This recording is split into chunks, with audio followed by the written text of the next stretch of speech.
Alrighty, we're gonna do a different kind of video here. Um, I'm going to do a review kind of aid tutorial, whatever, on Gordon's reloading tool. To do that, I'm just going to show the desktop. Sorry about the window and window noise. We're going to go to expert mode, just because it has more detail, not because I'm an expert. Haha. Let's get rid of that. Actually, that's probably what we'll end up doing. But we'll do a new one.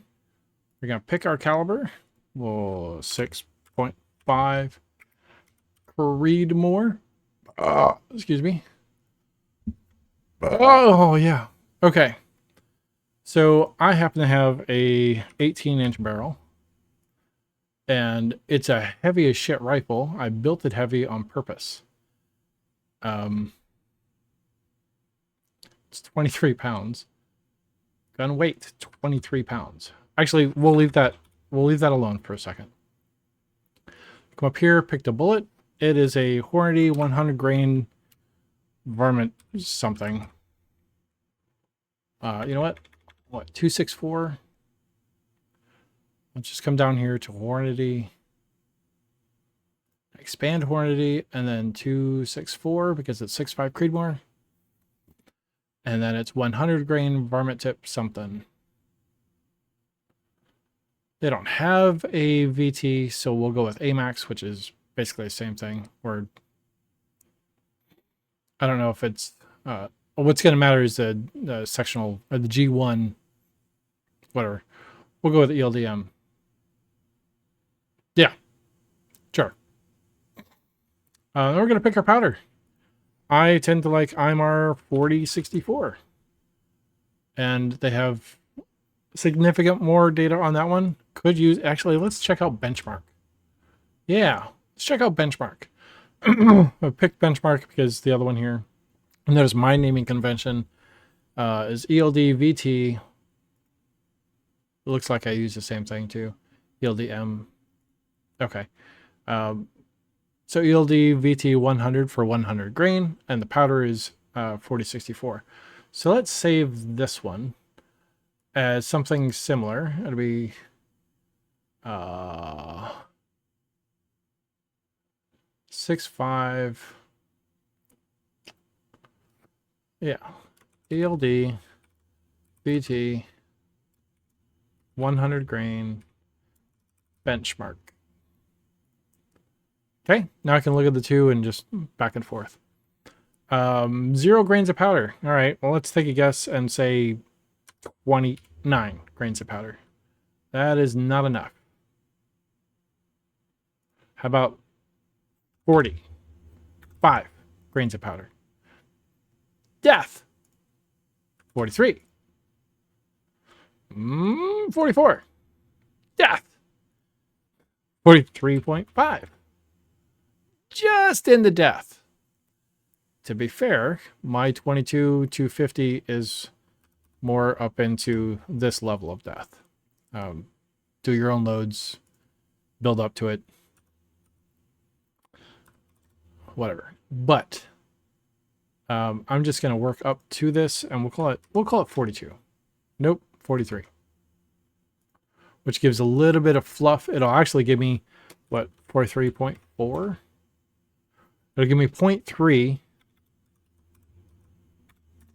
grains of fluctuation. So if I throw 43, or intend to throw 43.0 grains, but it accidentally throws 43.3, I'm less likely to be in danger than if I start with throwing 44.5 or whatever. So I'll go 43.0. All right, now we're up there. Let's go ahead and do 5 loading steps at half grain. So you can see here down at the bottom of the group scaling or whatever. It just gets in the pressure peak and so on. And then it says, hey dude, pay attention as we go up. Let's change this to, let's see, I've got 5. If I do at 40, I think it's 40 rounds. 40 divided by 5. Yeah. We'll just do 5. Gives us a couple spotters and all that other stuff. Okay. Now, the cool part is we're going to make sure that it's 100% powder burnt. It is on all of them. I like this because that way you're sure that all the powder is actually being used. If you have a shorter barrel, in this case 25 inch, it will not burn at all. Or not 25, 12. We go 16 inches, it's 100%. 15, 14, I mean, we're getting into SBR ranges anyway, but I have an 18-inch barrel. I like to aim for 100% powder burn within the last inch of the barrel just because. That's a me thing. You don't have to do it. But in my opinion, it's easier to do math that is 100% used instead of sometimes it burns 80%, sometimes it burns 84% of the powder. You get my point. Guided seating depth is too small. All right, so I don't have my measurements right now to know what the seating depth is that I'm going to use. So I can't really do that at the moment, but notice, yeah, it's in there for all of them. I don't have that measurement at the moment. That's about it. Oh, so here's your estimated projectile energy and maximum, muzzle velocity. Wow, that's cooking. 3,000 feet per second. 2,000 foot-pounds of energy. That's cooking for a varmint round. Sorry.